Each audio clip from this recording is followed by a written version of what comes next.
એક મોટા સમાચાર ડેડિયાપાડા વિસ્તારમાંથી મળી રહ્યા છે કે ડેડિયાપાડાની અંદર ચૈતરભાઈ વસાવાના પત્ની વર્ષાબેન વસાવા ચૂંટણી લડશે। એક મોટા સમાચાર મિત્રો, ખાસ કરીને 2-3 મિનિટનો વિડીયો છે। આ વિડીયો પૂરો સાંભળતા જજો, કારણ કે ચૈતરભાઈ વસાવાને જે 7 વર્ષની સજા ફટકારવામાં આવી એના બાદ તમે ક્યાંક ને ક્યાંક સમાચારમાં સાંભળ્યું હશે કે કોઈ પણ ધારાસભ્યને 2 વર્ષ અથવા તો 2 વર્ષથી વધારે ટાઈમની સજા થાય તો તે ધારાસભ્ય પોતાના મત વિસ્તારનું જે ધારાસભ્ય પદ છે એ ગુમાવી બેસે છે, તે ધારાસભ્ય નથી રહેતા। તો આમાં તો ક્યાંક ને ક્યાંક ચૈતરભાઈ વસાવાને 7 વર્ષની સજા ફટકારવામાં આવી છે। તો શું ખરેખર ચૈતરભાઈ વસાવા હવે ડેડિયાપાડાના ધારાસભ્ય નથી રહ્યા? શું મોટા સમાચાર મળ્યા છે? ચૈતરભાઈ વસાવાના પત્ની વર્ષાબેન વસાવા ડેડિયાપાડામાંથી ચૂંટણી લડશે। તો મિત્રો શું થશે? ડેડિયાપાડાની અંદર આમ આદમી પાર્ટીના જ કોઈ ધારાસભ્ય જીતશે કે પછી ભાજપ આવશે, કોંગ્રેસ આવશે કે શું થશે? મિત્રો અત્યારે હાલ આ વિષય ઉપર ચર્ચા કરવી છે। ચલો આપણે વિડીયોની શરૂઆત કરીએ। મિત્રો ચૈતરભાઈ વસાવા ઉપર વારંવાર જે ખોટા કેસો કરીને એમને જેલમાં ફસાવવામાં આવે છે એવું એમના સમાજના લોકો કહેતા હોય છે અને તમે સોશિયલ મીડિયાની અંદર વિડીયો પણ સાંભળ્યા હશે। હવે જો કે ભાઈ ચૈતરભાઈ વસાવાને વારંવાર જેલમાં ફસાવવામાં આવે છે, આ વખતે ચૈતરભાઈ વસાવાને 7 વર્ષની સજા ફટકારવામાં આવી। તો શું ખરેખર હવે ડેડિયાપાડાની અંદર નવી ચૂંટણી યોજાશે? અને નવી ચૂંટણી યોજાશે તો શું ખરેખર ડેડિયાપાડાની અંદર કોઈ ધારાસભ્ય, જે નવા ધારાસભ્ય બનશે એ આમ આદમી પાર્ટીના બનશે, ભાજપના બનશે કે કોંગ્રેસના બનશે? આ પણ મિત્રો એક જોવાનો વિષય બની ગયો છે અને ઘણા બધા લોકો આ વિષય ઉપર ચર્ચા પણ કરી રહ્યા છે, કારણ કે ધારાસભ્યને હવે 7 વર્ષની સજા ફટકારવામાં આવી છે, એમનો જેલવાસ વારંવાર લંબાવવામાં આવે છે। હવે જે એક નવી તારીખ જાહેર કરવામાં આવી છે કે આવનારા દિવસોની અંદર ચૈતરભાઈ વસાવાની ગુજરાત હાઈકોર્ટની અંદર સુનાવણી થવા જઈ રહી છે। જો આ વખતે એમને ન્યાય મળી ગયો તો ચૈતરભાઈ વસાવા જેલની બહાર આવશે।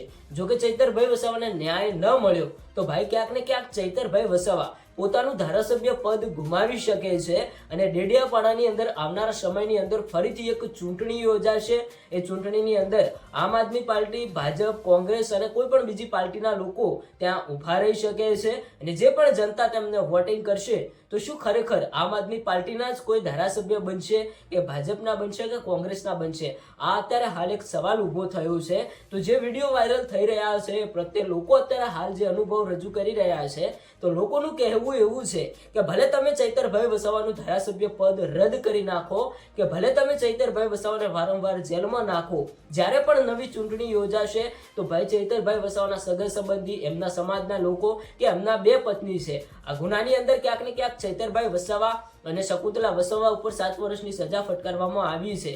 તો જે એમના એક બીજા પત્ની વર્ષાબેન વસાવા છે એ ડેડિયાપાડાની અંદર રાજકારણમાં ઊભા રહી શકે છે, ફોર્મ ભરી શકે છે અને જો ચૈતરભાઈ વસાવાના પત્ની ડેડિયાપાડાની અંદર ઊભા રહેશે તો ભાઈ 100% અત્યારે હાલ લોકોનો એક જ જવાબ છે કે અમે વોટિંગ આમ આદમી પાર્ટીના જે વર્ષાબેન ઊભા રહેશે એમને જ આપવાના છીએ અને એમને ધારાસભ્ય બનાવવાના છીએ। જો કે આ બાબતે ઘણા બધા લોકોને ખબર જ છે કે જો કોઈ પણ રીતે ડેડિયાપાડાની અંદર નવી ચૂંટણી યોજાશે તો વર્ષાબેન વસાવા જો ત્યાં ઊભા રહેશે તો 100% લખીને લઈ લેજો કે વર્ષાબેન વસાવાની જ જીત થવાની છે, કારણ કે ડેડિયાપાડા વિસ્તારની અંદર આમ આદમી પાર્ટી જેટલી બધી મજબૂત છે એની આગળ તો કોઈ બીજી પાર્ટી આવે એવું લાગતું જ નથી। એટલા માટે જ ક્યાંક ને ક્યાંક ચૈતરભાઈ વસાવાનું જે ધારાસભ્ય પદ રદ થવાનું હોય એ પદ હજુ સુધી રદ નથી થતું। નહીં તો આમ તો જો ભાઈ સરકારના નિયમ પ્રમાણે ધારાસભ્યને 2 વર્ષથી વધારે સજા જ્યારે પણ ફટકારવામાં આવે એ દિવસથી જ એમનું ધારાસભ્ય પદ રદ થઈ જતું હોય છે।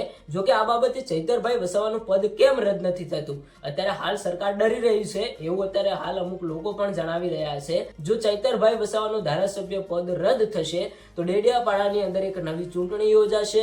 એ ચૂંટણીની અંદર આપણા ગુજરાતની અંદર જે પોપ્યુલર 3 પાર્ટીઓ ચાલી રહી છે એ 3 પાર્ટીના લોકો ઊભા રહેશે, ઉમેદવારો ઊભા રહેશે, તો આમાંથી ક્યાંક ને ક્યાંક ચૈતરભાઈ વસાવાના પત્ની વર્ષાબેન વસાવા પણ ઊભા રહેશે અને અત્યારે હાલ લોકો વર્ષાબેન વસાવાને જ વોટિંગ આપવાના છે, તેમને ધારાસભ્ય બનાવશે અને એ જીતી જશે। તો ભાજપને કોઈ પણ જાતનો ફાયદો નથી, ખાલી ખોટું ક્યાંક ને ક્યાંક ચૈતરભાઈ વસાવાના સામે પડીને એમનું અત્યારે હાલ નામ ઓછું થશે એવું લોકો જણાવી રહ્યા છે। જો કે આ બાબતે દર્શક મિત્રો તમારું શું કહેવું થાય છે તમે કોમેન્ટ કરીને જણાવતા જજો। આવનારા સમયની અંદર ચૈતરભાઈ વસાવાને લઈને કોઈ પણ નવા અપડેટ મળશે તો આપણે તમને બતાવતા રહીશું।